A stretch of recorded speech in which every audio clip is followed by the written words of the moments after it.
आज का टॉपिक है चीफ की दावत, जो कि भीष्म साहनी जी के द्वारा रचित है और यह उनकी श्रेष्ठ कहानियों में से एक है।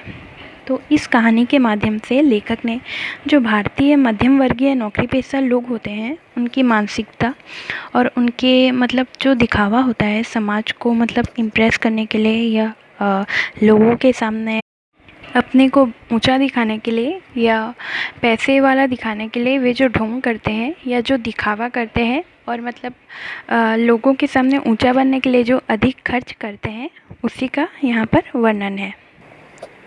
इस कहानी का मुख्य पात्र है सामनाथ, जो कि एक नौकरी पेशा पंजाबी व्यक्ति है और साथ ही उसकी बूढ़ी माँ तथा उसकी पत्नी।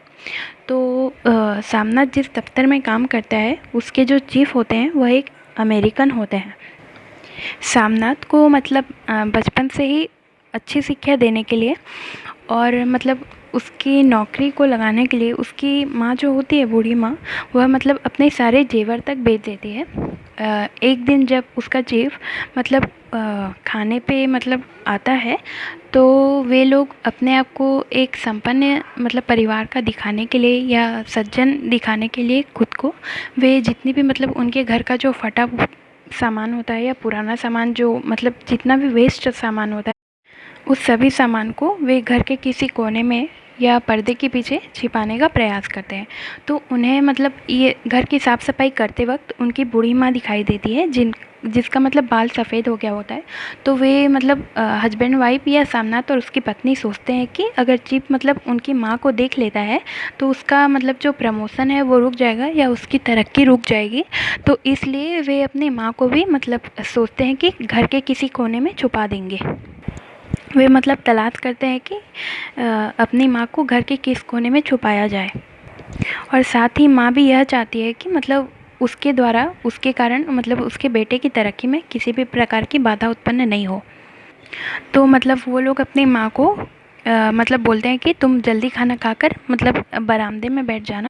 कि माँ भी थोड़ा भावुक होती है पर अपने बेटे की उन्नति के लिए वह हाँ बोलती है। और उस दिन घर में नॉनवेज बनता है तो वह खाना भी नहीं खाती और बरामदे में बैठकर जो अपनी माला होती है उसको जपती रहती है। तो जब उसका चीफ आता है तो खाना पीना होने के बाद उसकी नज़र जो होती है उसकी माँ पर जाती है। तो वह उसकी माँ से जाकर अंग्रेजी में वार्तालाप करता है। तो इस प्रकार वो जो चीफ होता है सामनाथ की माँ को देखता है और साथ ही वह उठकर उनके पास जाता है और अंग्रेजी में उनसे वार्तालाप करता है। परंतु उसकी माँ एक अशिक्षित महिला थी जिस कारण वह अंग्रेजी में ठीक से वार्तालाप नहीं कर पाती है। और इस प्रकार वो सामनाथ का जो चीफ होता है वह उसकी माँ के साथ बहुत घुल मिल जाता है। साथ ही वह उनकी जो पुरानी टाइम की जो वो सामान बनाते थे जैसे फुलकारी हो गया या कोई भी सामान, तो वह अपने पुराने टाइम को याद करता है और सोचता है कि उसकी जो माँ थी वो भी ऐसा कुछ बनाया करती थी। इस कारण उन दोनों में लगाव हो जाता है।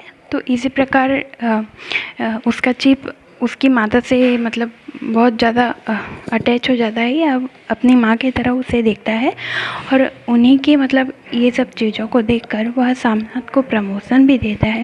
इसी प्रकार जो सामनाथ अपना ही बेटा जिस माँ को एक फालतू की वस्तु सोचकर घर के किसी कोने में छुपाना चाहता था, उसी माँ के कारण उसे अपने जॉब में तरक्की मिलती है या प्रमोशन मिलता है।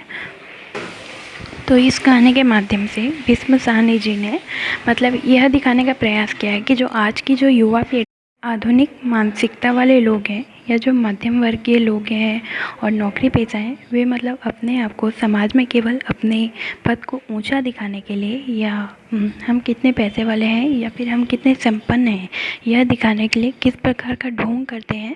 कहानी उनकी छोटी मानसिकता को पूरी मार्मिकता के साथ व्यक्त करती है।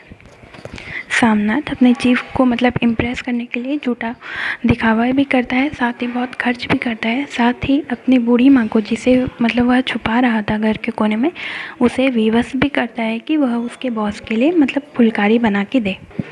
तो इस कहानी में जो आधुनिक पीढ़ी है या मध्यम वर्गीय लोग की जो मानसिकता होती है, झूठा दिखावा होता है और समाज में उनका रहन सहन कैसा होता है, इसका यहाँ बहुत ही मार्मिक वर्णन है।